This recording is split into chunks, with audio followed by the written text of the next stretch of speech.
सरकार ने 1 जुलाई से बदले रजिस्ट्री के नियम। आम आदमी को होगा फायदा। पूरी जानकारी क्या है मैं बताने वाला हूं, लेकिन उससे पहले अगर आप मेरे चैनल पर पहली बार हैं, अब तक अपने मेरे चैनल को सब्सक्राइब नहीं किया तो प्लीज चैनल को सब्सक्राइब कीजिए और बेल आइकन प्रेस करना ताकि ऐसे लेटेस्ट अपडेट हो सबसे पहले नोटिफिकेशन आपको प्राप्त हो। तो वीडियो को बिना देर के शुरू करते हैं और आज का वीडियो जो है काफी खास होने वाला है। तो आपको बता दें कि अगर आप जमीन या फ्लैट की रजिस्ट्री कराने की सोच रहे हैं तो यह खबर आपके लिए बेहद जरूरी है। केंद्र और राज्य सरकार ने जमीन की रजिस्ट्री प्रक्रिया को ज्यादा पारदर्शी, तेज और डिजिटल बनाने के लिए 1 जुलाई 2025 से 4 बड़े नियम में बदलाव किए हैं।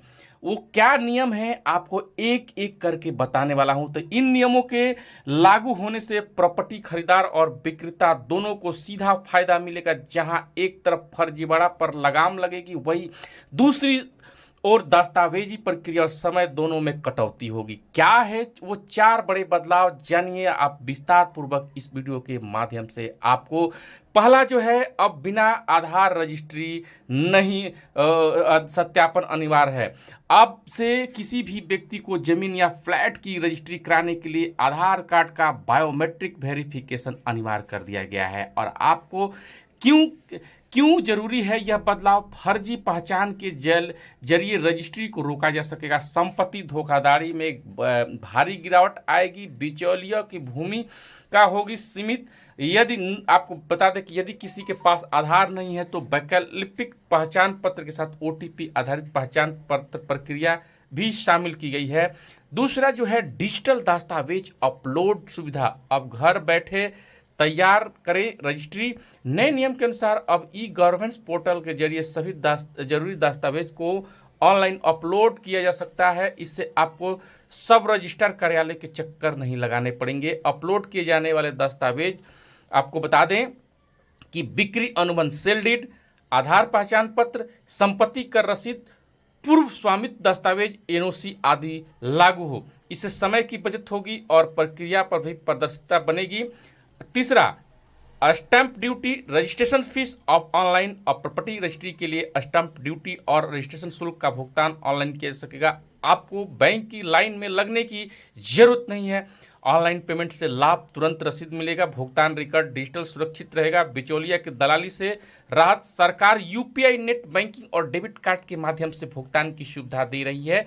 चौथा जो नंबर है, आपको बता दें कि रजिस्ट्री की ई कॉपी घर बैठे डाउनलोड करें। अब रजिस्ट्री के फिजिकल कॉपी का इंतजार करने की जरूरत नहीं है। जैसे ही आपकी रजिस्ट्री प्रक्रिया पूरी होगी, आपको एक डिजिटली साइन की गई कॉपी पोर्टल से मिल जाएगी, जिसे आप भी डाउनलोड कर सकते हैं। इस सुविधा से होगा फायदा क्या कि डॉक्यूमेंट खोने का डर नहीं, किसी भी समय कहीं से भी डाउनलोड संभव है। कोर्ट या बैंक में डिजिटल दस्तावेज मान्य होगा। किससे मिलेगा सबसे ज्यादा फायदा?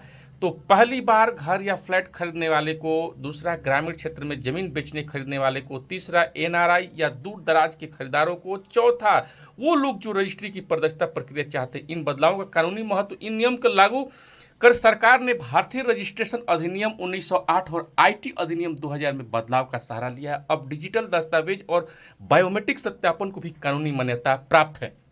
आम जनता की प्रतिक्रिया, कई लोग ने कहा कि रजिस्ट्री लगने वाला समय अब आधा हो गया है। कुछ लोग को बताया कि भ्रष्टाचार में भारी कमी आई है। डिजिटल प्रक्रिया से नकली दस्तावेज प्रस्तुत करने की घटनाएं बंद हुई। क्या कुछ जरूरी सावधानियां हैं? सभी दस्तावेज पहले से स्कैन और पीडीएफ में रखें। ऑनलाइन पोर्टल पर सही जानकारी दर्ज भरें। बायोमेट्रिक वेरिफिकेशन के समय आपको आधार अपडेट होना चाहिए। डिजिटल सिग्नेचर और पेमेंट रसीद को सुरक्षित रखें।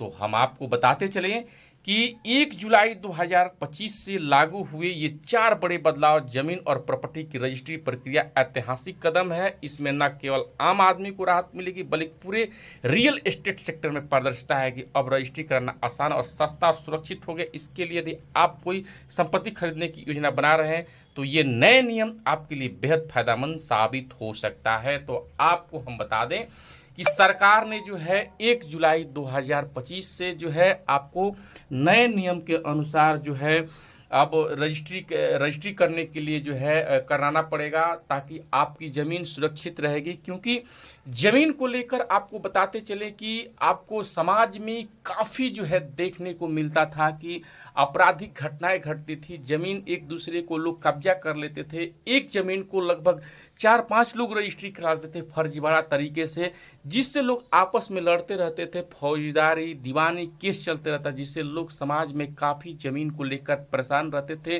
दूर दराज के लोगों को ज़मीन पर कब्जा दूसरे लोग कर लेते थे, दूसरे की ज़मीन कोई और बेच देता था बिना पावर ऑफ अटर्नी का।